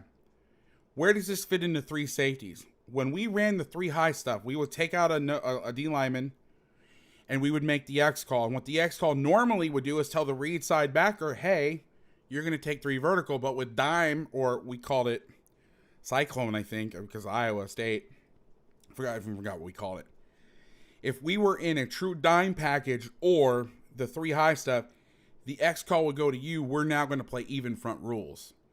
So this safety would be wider. This safety would be here. We would put our dime in the middle of the field. And then the backers would play even front rules, which is apex 3 in the end man, guy in the box. And he could leverage 3 outs of the flat or exchange it with this guy, but he wouldn't carry anything deep. So this is what TCU did in this game on long yardage downs. Okay? They're going to play 5 over 1 and 2, which is they're going to play a true zone. So corners funneling 1 inside. You're going to play sync technique with the curl player. He's going to back straight up inside of 2, looking for crossers. Okay? And the safety is going to, this is where even in even fronts, instead of game planning trips where it's, what are we going to do to the trips? And then what are we going to do to the 1 receiver? When you play X calls, you're saying, what am I going to do to the 2 receivers? What am I going to do to number 3? And then what am I going to do backside? So in this game, for whatever reason, GP said our best coverage over 1 and 2 is cover 5, not 5 wall, which they do a lot of it. We're going to play true zone concept. We're going to sync. We're not going to turn. If 2 is vertical, we're going to let it go. We're going to play country cover 2. Now, the only reason you can do that is because that guy is basically playing solo on number 3. This safety is only worried about number 1 and 2. Without that X call, the free safety in cover 5 would be vertical of 1, 2, and 3, which is a pain in the ass even with wall coverage. It would be impossible unless you're running Tampa to do it versus without this guy carrying. The X call means I am playing the vertical here. There was another call, star, which meant the linebacker was going to play man-to-man on the back, which is one of my favorite things that TCU does in coverage, is they say, we're going to play the opposite of box 1 defense. Well, actually, no. It would be like box 1 defense. We're going to play man-to-man here, and then everybody else is going to play coverage. And then on the backside, we're going to play solid, and we're going to double this guy 2 over 1 over here. So what do you get? You get, and I know we're going to show cover 5, but if you do it in quarters and you do it with the X call, why would you want to do something like this? Well, we saw a team that ran what TCU calls Lobo. Dig, seam, flat. Okay? We loved quarters versus it. We could have the strong safety play the flat. The corner and the mic could really vice that dig with the safety staying on number 2. Well, the number 3 receiver was a tight end. He never went vertical. He always went out. So we could call blue, quarters, X, and then we could double the backside. It doesn't make sense to waste this guy and say, all right, you're man-to-man, and you're going to help over here. to this side if the 3 doesn't go out. Well, we know 3's not going out. He literally never goes vertical. He never goes vertical. Ever, never. Huge coaching point here. Here it is. You see the backer run out with the running back. It's also a great way to play 4 strong load. Now, I'm not a huge fan of this. Now, I will say most of the time, whenever we did the X call, it doesn't matter if it's 3 or 4 down, we always played 5 wall. Meaning if this guy, and we talked about this earlier, if you missed it, I'll put on the replay, I'll put when we talk about everything. You're going to wall vertical, and the reason we would do that, and you can't really do it out of this, you kind of have to leverage this, but if 3 is out, and our corners never had 3 out unless it was like slant, bubble. So our corners never played 3 on the out unless 1 and 2 were coming in. We pushed everything because we would have an extra backer here or an extra defender that if like 3 did this, we would push it and then I would go to the next guy. That's how we played it. Now, again, we're talking about TCU. It's just trying to be fun and educational. I'm like fucking Mr. Rogers in this bitch.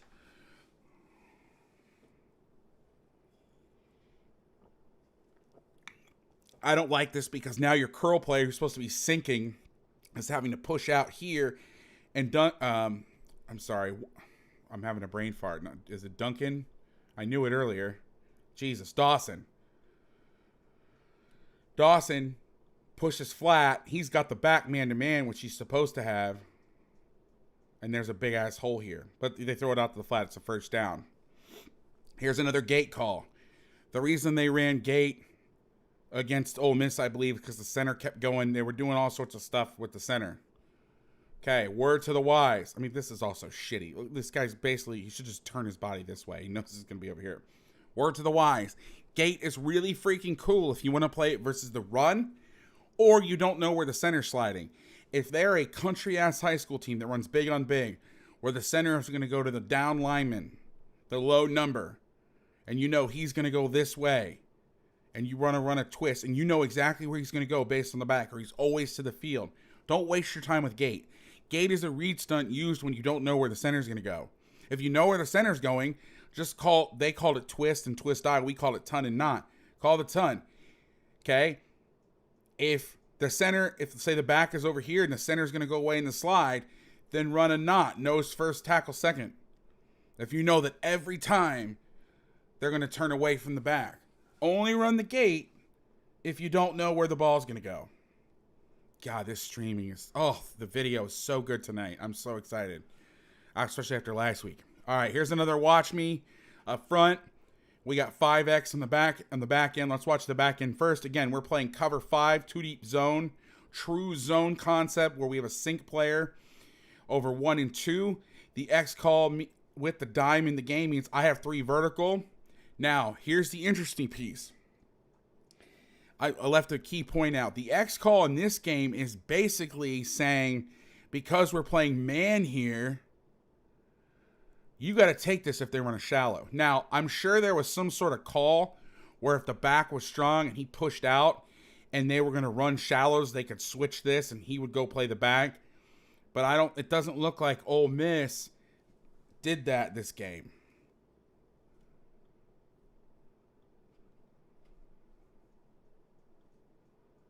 Oh, Jesus, I'm sorry. I'm a little technical difficulty. Now, I don't know why Derek was doing this because I believe this is cover 5. Everybody else is playing 5. I mean, this is 5. This is 5. I don't know why he's sitting flat-footed, but he also was a beast, so he could do all sorts of stuff. Or I mistagged it, which Lord knows could be the case. So watch me here. Our man James on the edge. Now, this is hard. They were actually started doing this stuff where they put a sniffer in. They went 0-2 personnel. They had a tight end as 3, and they put a tight end in the backfield, and they were just full sliding this thing, which is a very interesting look. This is also 2-minute. So running watch me into a full slide like this, it's hard because if you go inside, I mean, they pick it off. Now, where the watch me could be good is over here, where let's say he goes inside off his ass and then he goes, but it's hard to win it's hard to win a watch me or basically what turns into a text into a fucking 4-man slide. I mean, this guard, he ain't looking. I mean, he's punching 97, but him in the center are gonna pick that up. Here's another watch me in a 5-star. Okay, I don't like the width here, but again, for whatever it's worth, I'd like it going straight back. Now they got Sam Carter. See, this is good coaching. They brought in Sam and they said, you be the X. We got cover 5 over here. Now, here's the thing. They're manning this up. So early in the game, they're saying, and again, I don't know this for sure, but I'm pretty damn confident, is earlier we said you have the back man-to-man. However, if it's this big-ass tight end in here, tell you what, turn it in his zone. He ain't going to catch the ball. He's in there to block. Oh, James, you almost had a sack. That quarterback was scared. It's another watch me. So this time, hits him with the spin. Oh, almost gets him. Good contain. And then this is where it becomes problematic when zone coverage. I mean, we all know that. Another snap, a 5-star. 5X star. 5X.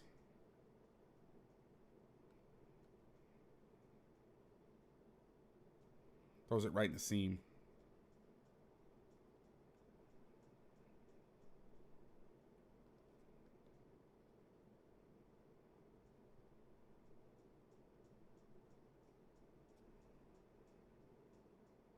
Okay, here's 4. Now it's 4 over 1 and 2. X call. This is at a base. So this Mike, or the Sam, Mike linebacker, whatever you want to call him, has the tight end man-to-man. So here's X gone wrong. Fake the throw. Now I said he didn't go vertical very often. There it is. You got to be careful on that. That's where the problem lies. Now that's tough.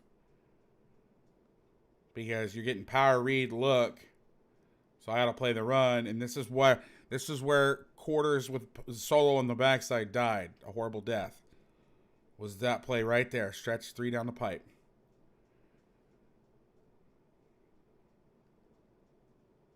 Okay, here's a snap, a solid deep. We got the X call. We're back to nickel, so Carter's back in the game. He's got 3 vertical. Now it's called solid deep. But on the snap of the ball, I think, is this Bo Wallace? Looks right over there. So there's not really a point of sprinting to the middle of the field. Great coverage, Kevin. I don't know if you're still here.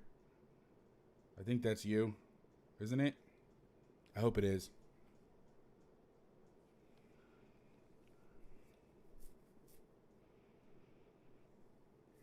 It's another watch me. Look at that. Nice coverage, my friend. Okay.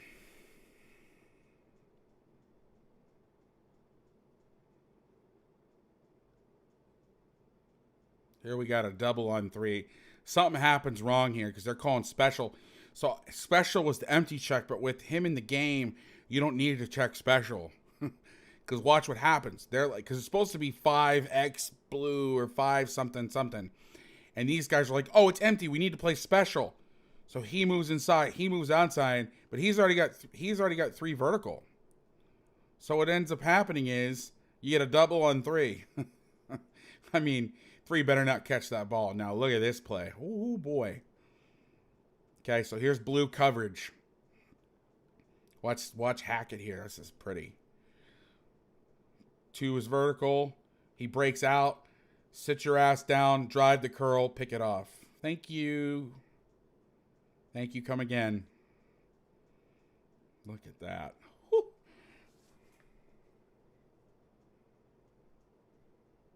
One more time. I gotta watch that one more time. I'm sorry. Bam. Let's see if we can see it from the end zone. Yeah, we can.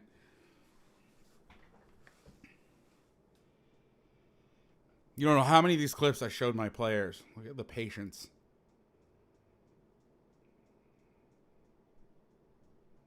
You know what the route's going to be because you can't see it, but he stems inside. So, I mean, it's going to be a curl or a post. And that's where knowing the route tree helps. Do they ever run pivots with a post? I don't know. I can't tell you. Here's roll coverage, which was just 3 deep. Corners vertical of 1 and 2 splitting or squeezing 2, the quickest throw. The free safety is splitting 2 and 3, squeezing 3, the quickest throw. But we have a nickel back in the field. So now you can play it more like, hey, push closer out to the outside route because he's got number 3. The reason that TCU would call roll is this guy would knock down number 2. That was his rule. Knock down 2. Okay, we got 5 on the bottom, 2 deep zone not down here on the bottom. Now, this is a problem. This is a bust here. With this, he should play off of here. The corner should drive this, even if you want to hold it off, and then the safety plays the end go. They run curl flat and go. The safety gets caught flat-footed, but the coverage is good, and we get, it's not a sack or scramble for 4 yards.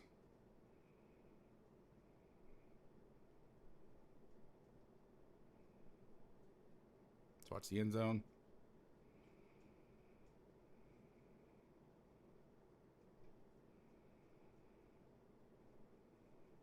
One thing Bump did, he taught me was, and I don't know if he did it all the time, but the G's, if they ever got double teamed, now they're sliding, but if they ever got true double, like big on big, they taught them to rush and then kind of sit and mush rush and spy because they're not really going to get through much anyway.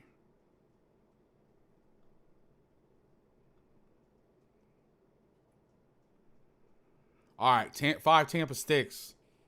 The only call in the history of me coaching at Sarah where Patrick Walsh looked at me. We got beat on this play. And he looked at me and he goes, "That's not my favorite call." The first time I saw this, I thought it was the craziest thing I'd ever seen. And then Leck told me, like, I think it was like 2009. Now, this was 2011. So it made it, I mean, now the stat sounds dumb. But 2009, I think TCU on 3rd down ran it 49 times. And they were 49-49 getting off the field. So I said, so when are we putting this in? All it is it's Tampa. You line up 1 yard in front of the sticks up to 10 yards. It used to be 9. It was in 10. And you're playing Tampa. Now, usually with that, we would have some sort of stunt. So we put the G to the back, and we would have him take the back, kind of mush, and look for screen. And then we turn the other 3 guys loose. Now, because that guy's a big-ass tight end, he ain't going to get no screen. So it looks like it's Cobra go. And that just means go, rush, tee off. Let's watch the coverage. You're not going to get the middle runner usually get in Tampa because they're lining up at 9 to 10 yards. The maximum was 10, so it looks like they're late getting lined up. It's also 2 minutes, so it's not quite, but it should be 9 yards, up to 9 yards, 1 yard in front of the stick. So if it's 3rd and 9, you line up at 8. If it's 3rd and 8, you line up at 7. If it's 3rd and 14, you line up at 10. But it enables you to be patient. You don't really need to move back because you have time to the collision or the cushion to go drive it. The problem for us became in high school is we didn't do it a lot, and the corners would turn, and we'd get beat on outs. And then you get beat on outs in cover 5, cover 2, and you'd lose your mind. Let's watch my man James here go to work. Gets his shit held out of him again. Come on, man. Stop doing James like that. Okay, this is a crazy call. This is very rare. So this is a nickel call. So I'm gonna this one is, I guarantee you've never heard of this. Okay. So again, everything was based off the zeros. Oh, man. And then these guys are free. And again, when I mean free, meaning they don't have a responsibility. Not like I'm playing man free. I'm running to the middle of the field, or I'm playing 2-man or whatever. So what happened here, and this is, okay, this is an air raid beater. We used to call it purple curl or 5-man curl. What it is you play 2, make it look like 2-man. Now I know they're outside because he's sitting in the curl, but we would make it look like man. We'd get the air raid. We did this against New Mexico State when Mummy was there when I was at San Jose State. They would check to the sideline. They would be like, oh, they're in 2-man. Let's run the football. And then these safeties back here are playing quarters. So in this game plan, and this is basically where you can move these puzzle pieces around wherever you want them. And what I love about this is other teams have coverages like this, but the difference is they don't tag them. So, like, I went through, I forgot who was at the Raiders. It was Del Rio or one of the stuff playbooks at the Raiders. And they had all these calls, and they didn't make any sense. It was like one delta, one this, one that. This is what I love about TCU, is they would call zero free, curl out. What does that mean? If you said out, it meant the corners played outside leverage. Okay, because in this down and distance, they were going to throw curls or digs or something. It's 3rd and 18, 3rd and 16. This is the second third down of the game, or first third down of the game. Okay, curl means play the curl. So the underneath guys are playing. I'm playing inside man. Okay, he said out. I'm going to play outside curl, and that's what drives me insane. Like I've said this before. Nick Saban is the greatest defensive football coach in the history of the game. And I know I got a purple crowd in here tonight, and I know that you might be upset about that, but let's call a spade a spade. Bill Belichick is one of the greatest, if not the best, defensive coach of all time. Here's my problem. They run special, coverage we talked about earlier, and they play man on the backside, and they call it stubby. And then they want to play the same call, but if 2 goes in, we're going to stay on this. They're going to call it Seahawk. Yeah, Jordan, but he everything they do is from Saban. So he's good, but that's their stuff that Nick developed. So I agree with you 100%. I love Kirby, but I'll get in that discussion another day. But anyway, they're calling this Seahawk or Steeler or this or that. You know what TCU calls it? Called special keep, means stay on your freaking crosser. They tag the shit, and it makes sense. I could teach a 15-year-old kid, hey, zero free, meaning you're free, curl, meaning sit your ass in the curl and look for the curl. How hard is that? It's not hard at all. And they damn near run the curl right at the safety. I mean, that's what I love about the defense is, okay, yeah, there's 2 extra words.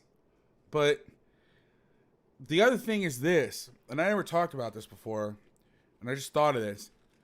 And I know this is sound crazy, but you don't have to say everything. You don't have to say everything when you first call it. So you can call in zero free, and then, you know, maybe not at the Peach Bowl, but if you're in high schools, you can go out, curl, out, curl. So it's not a big mush mouth.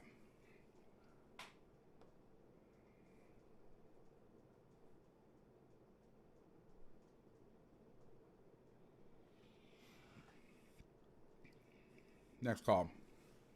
Here's another curl call.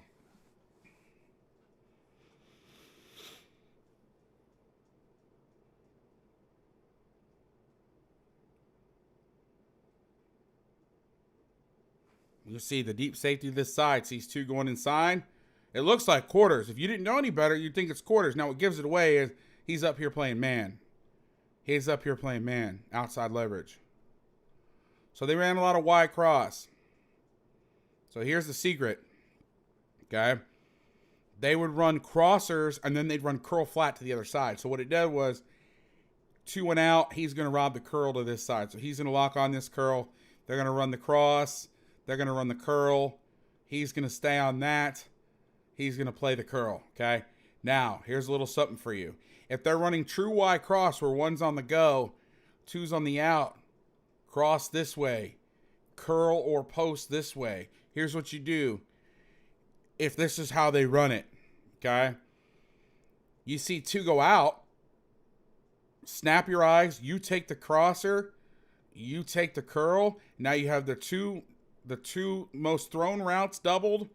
You have a crybaby out route into the flat singled, and you have your backer on the swing, who's all he's trying to do is distort your under coverage. And if you have Agent 47 as your linebacker, you feel good about him playing that swing route. They still catch it. Son of a bitch. Even they win sometimes. Now, I'm going to be a little critical. Don't back up. He's inside. He's gone. Sit your ass down and be ready to drive this. Now, again, I hope Derek's not in here, and I hope he doesn't take offense to this. I mean, this is a play from 7 years ago, but I'm splitting hairs here. I mean, this is the best. This is probably the best TCU defensive performance I've seen versus a very, very, very good team. The 2006 game where they held Leach to 6 or 3 points when Graham Harrell here. I'll do that game one night too. I might just do this instead. First of all, I got more viewers. Not that I really give a shit about that, but I have way more fun doing this than NFL film. I did the NFL thing, and I'm like, fuck, this is torture. All right, wide stinger 5 jam, baby. I ran it one snap this game. Here's what, if you haven't heard it, I'm not going to get into it too much because I have a whole freaking thing on it. If you go to my CoachTube, just go to CoachTube, type in 5 jam. It's 25 minutes on that one call. So I'm going to go kind of fast. We got a boat. We got Field G Army box back. Wide stinger 5 jam. Don't think cheat. Smoke is going to run. Oh, Jesus. The strong safety is going to run a stinger. I means inside and stinger. Now, I didn't know that. No, I'm not doing Pete Kwiatkowski. Sorry, Jordan. Couldn't care less about that. I like Pete, but it's Dave Aranda's defense, basically. Not that he stole it from him, but it's tight 4 and it's creepers. I've been a caged animal. I've been able to talk about this shit. I want to talk about this. All right, so we got it's two deep coverage, man match, 2 deep coverage to the field. Because the strong safety is running the blitz, the Sam or the Mike is going to VH2 to the field. This is not a great RPO call. Yes, you can base out of 5. Not 5 by itself, but we played the shit out of 5 wall. Don't know if you could base out of it, but you could play a lot of it, especially in the boundary. Oh, absolutely, Cody. What's up, Cody? The backer is going to VH3, who's right here. So VH means a vertical hook. I've got the vertical in. If that guy, if he's out, I widen my wall to the next guy. The hardest thing in high school, especially when you go to a team that did a bunch of crybaby zone drop coverage, is you get this route right here, and 2's out, and they stand and then stare at the quarterback, and they throw the curl. You're going to widen your wall, and you're going to play it like man-to-man basketball. I know that's not the term that Gary used, but we stole that from another coverage to get into there. Now, what's supposed to happen here on the stinger is he's supposed to come down. I in stinger means inside. O in smoke means outside. One of my head guys figured that out. He's supposed to spill this to the overhang that's here. But the ball's handed off, and he realizes nobody's coming to block him, so I'm going to make the play. Also, nobody comes and blocks Agent 47.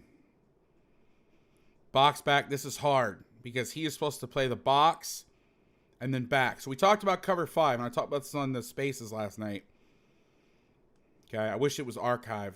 I like the live element of it. Like I miss the live elements of clinics, and I love that people can watch this on replay, but it's a lot more fun when there's 100 people in here than when there's 5. All right, so in regular cover 5, okay. Corners, we didn't say the flats. We said vertical 1, swing deep of 2. Meaning I'm going to carry 1 until something threatens me out in the flat. I'm not just going to chuck in the flat and sit here. Okay? VH, I got the vertical in of number 2. The Mike would VH3. Now, here's one thing that we did that TCU doesn't do, and I cannot stress this enough. I've talked about this a shitload. Okay? Do not, I repeat, well, this formation is okay, but if it's trips, flip your will over to trips. It keeps your mic in the box always if you're a 2-eye team. All the teaching is consistent, and then you can sub out your will for a dime easier. Okay? The mic would VH3. The will has the back. If your VH is in the backfield, you play him man-to-man. Okay, with 4 strong, with the presence of 4 strong, we would say alert, push, alert, push. And if this guy swung, well, actually, no. In regular cover 5, we would do that. But when we're blitzing, this guy would peel. Okay? Now, teaching for 5 wall. This is how you teach it. VH on your numbers. VH. Now, you teach the technique. Now, I talked about this last night. You talk about techniques and then coverages. VH2 to your side. Will. VH2 to your side. Sling to trips. Okay? And 5, I'm sorry, I screwed that up. In 5 jam, when the safety's blitzing. VH2 to the side of the blitz. The wayside linebacker, VH is 3 to their side. No 3, sling to trips, meaning push out. That's it. That's the rule. Okay, now, Because it's 5 wall and the safety is going, because he is going, the Mike has to now push out on VH2. The Will, who normally has the back, is going to VH3, which is the tight end.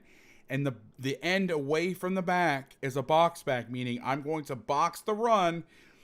If it's a run and if it's pass, I'm going to loop around and take the back. Okay? Again, if the back flares, a stinger would pick him up or a smoke would pick him up. There is a spy call. Yeah, I did, Mike. I peeled on all stingers. Because otherwise, if you don't, you're short. Like if you get 4 strong load and you go, you're short.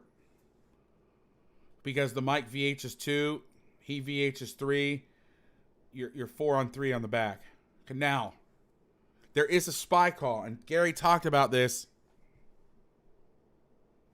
during that big TCU video that's online. They played New Mexico or something like that. Yeah, I get it against auction teams, totally. Okay? They noticed they were playing a team, and they were doing this crap where they were just releasing the back. They were just releasing the back, and they were never throwing to him. Now, I wouldn't do this on 5 Jam, but let's say we're bringing wide smoke or wide dogs or whatever. Okay? So for those of you who are like, you know what? I'm tired of these teams. Let's say it's smoke. Let's say this backer has his back, and they got some fat-ass guy here that can't block your smokes, and they got some fat-ass running back who ain't going to do shit in pass coverage, but they know that if I flare him, you're going to peel, and now I have an edge where, you know, the line is slanting this way, right? And I can drop back and then go.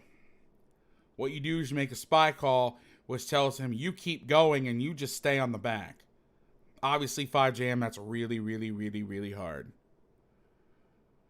Okay?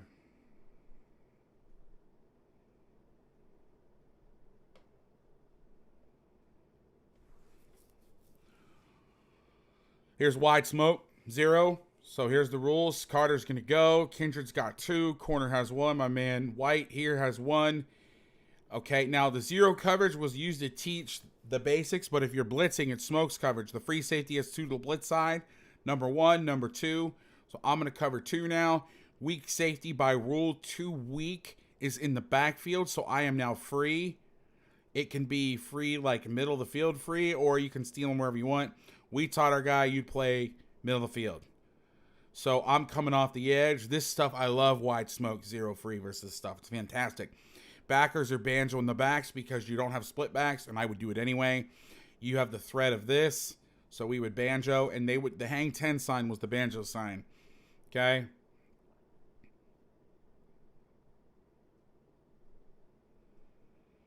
This was more of a run personnel group or run look. So you see the weak safety. He's free to the ball. He ends up pressuring the quarterback. You know, it's based on what you're seeing. That was one thing about Gary Patterson. I will say this. Gary Patterson is the best, and this may cause some controversy, whatever. Not controversy. Nobody gives a shit about my opinion enough. But maybe people may think this is bullshit. But Gary Patterson is the best coach in the history of defensive football at playing plays. Meaning, we're going to have our base defense, and we're going to change how we do things based on what an opponent does. Our rules. They would teach the rules, and they'd say, we're going to teach you the rules so you know which ones to break. Let's watch the end zone right here. We got an Army. 97 does an Army. He should be stepping out. Here. Now. No, I won't get in the silver calls. I'm going to stick to it. All right, we're getting to the end. Flip coverage. I always preach about this over and over and over and over again. I might do a rant. The problem is, here's the problem, guys. I'm getting asked to do other teams. The problem is this. I'm pretty sure Catapult's going to come after me for putting this on. It's probably going to take down the video, which is why as soon as this thing's over, I'm downloading it. And you only get 3 strikes on a YouTube channel. So if I do this on YouTube, and I don't mean to be a dick and plug this stuff, if I do this behind closed doors on like Patreon, which is, I do this a lot, or if I do this on other things, on private Zooms, they can't break into your Zooms. But I guarantee you this video will only be up for a day or 2. And they're going to either try to take it down, or try to put a copyright strike on me, whatever. Even though it's on my huddle, so I don't know the laws behind that. But that's the biggest problem with college now. The NFL don't give a shit. They'll just take your money, which I think these videos make like $11 a video. No, not even. It's like $8. I don't give a shit.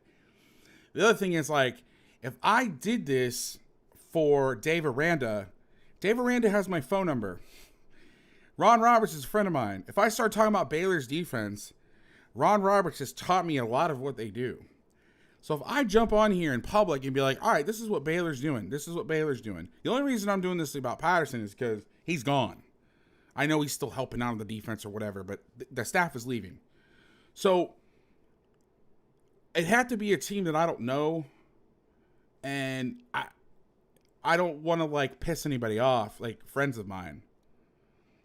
That's why I never did this about TCU. So anyway, who do I hate? Well, then I don't want to do stuff I hate. All right, so flip coverage, okay? Really, really good if you want to keep your box intact versus nub trips, okay? You bring the corners over and you play palms. Hal Bennett, I don't know if you're watching. We talked about this concept earlier today. The corner's going to come over and play the inside part of palms. The free safety should be over here. I don't know, maybe by game plan. He's playing solo on 3, and then you're manning up the tight end. Now, this is good for stuff when the back is strong and he's releasing. Now, where the issues can be is if the back's here because this guy's playing force, you may get into some conflict. But it's a great way to keep your box intact, especially versus like I twins.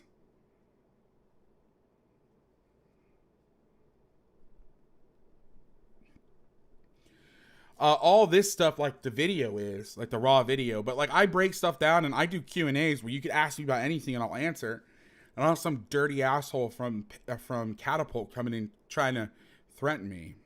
This is so stupid too. This game's 7 years old. Literally, they're going to be looking for another guy that's not even going to be coaching this scheme. Like, I don't even know. Whatever. Forget it. All right, here it is versus the pass. So again, it's palms with the corners. Now, they play their safety wider than me. For when we played trips, we had this guy Apex. If it was twins, we put him at 4x4 and we locked it. So let's imagine this is I twins, okay? So you got a quarterback, you got a fullback, a tight end. This guy does not exist. What does everybody do when they see an 8-man front? Get in the twins, get this guy walked out here to turn you into a 4-3 defense. We said, not so fast, my friend. And maybe I can show a couple clips of it. Well, no, we're getting towards the end. We're staying high school, where you could see us do it, the exact same stuff. And then it's solo. So because it's trips, I'm gonna play 3 vertical. If he was in the backfield, then these two guys would basically banjo the tight end. Would really be sky coverage, where the weak safety is gonna play the flat. The free safety is gonna play robber, just like you would in cover 2, robber, and take it man to man. And then you want to lock the box and basically make them forced to throw bubble and I twins. Now, the problem is in 2021, well, shit, even in 2015, even in 2010, a lot of teams were getting trips and they would run their trips passing game. So you don't want to play corners over. But here's what I'll tell you. I want cover guys playing cover stuff. I don't want a corner over here versus a nub tight end. I don't. So even if we did this, we played flip special.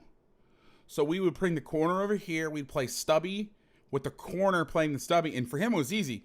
We would tell him, hey, play cover our old bails to shit. Bail technique for coverage. So if 2 or 3 comes out, you got it. This is something I didn't stress, but I talked about it last night in the spaces. This defense, there's techniques and there's coverages. Okay? So we would teach, and you could do any coverage out of any technique. So when we taught flip or 4 or whatever, we taught our shuffle technique. We could play blue shuffle. We could play zero shuffle. Like if we thought we needed to get eyes on the quarterback and play off man. So we would call like 5 bail, like in 2 minutes. Hey, listen, not 2 minutes, but if we knew a team that maybe would throw flood, but they would either throw flood or verticals, we would bail and then be late to the out.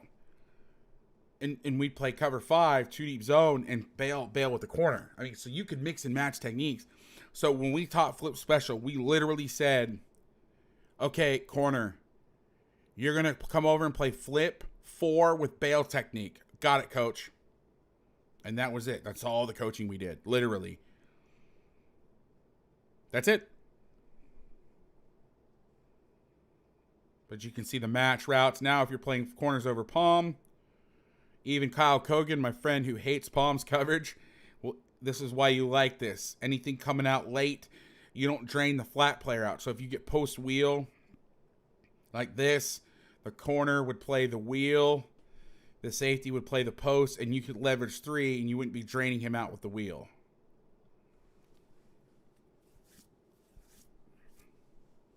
Great coverage. Let's watch the end zone. Great job. I doubt he's here, but great job by number 40 right there.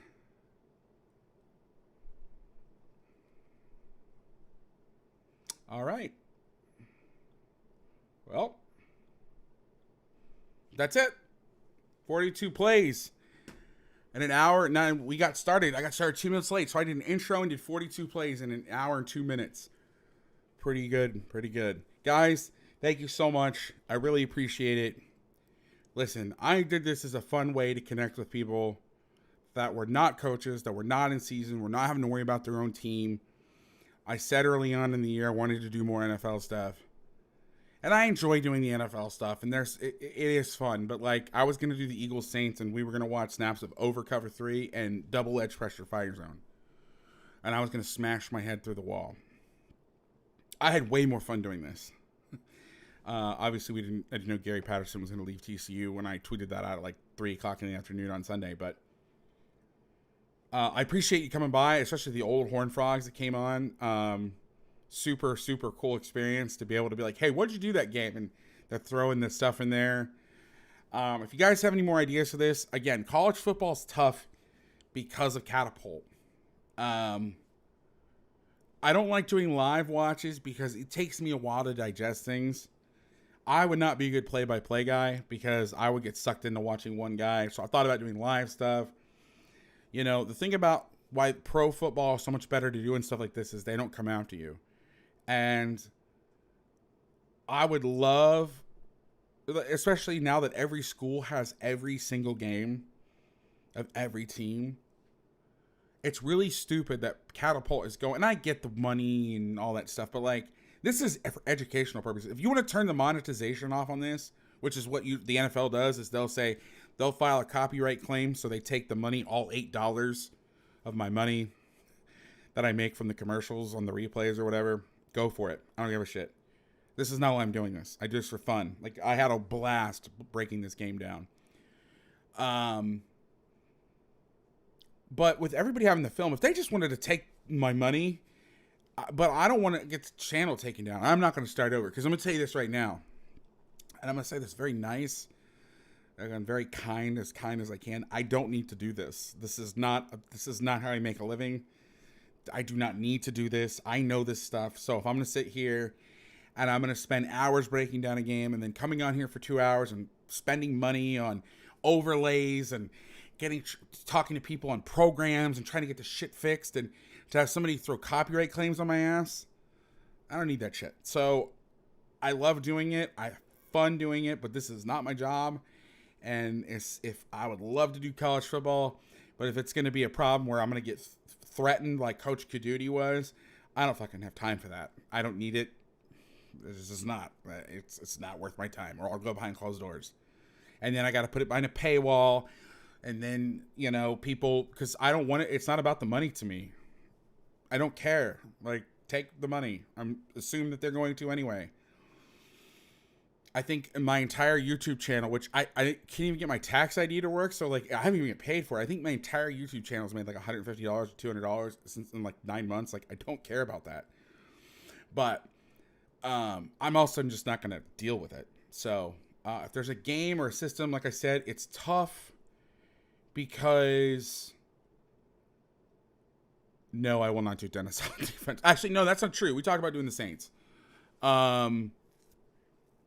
But you know, I think that there's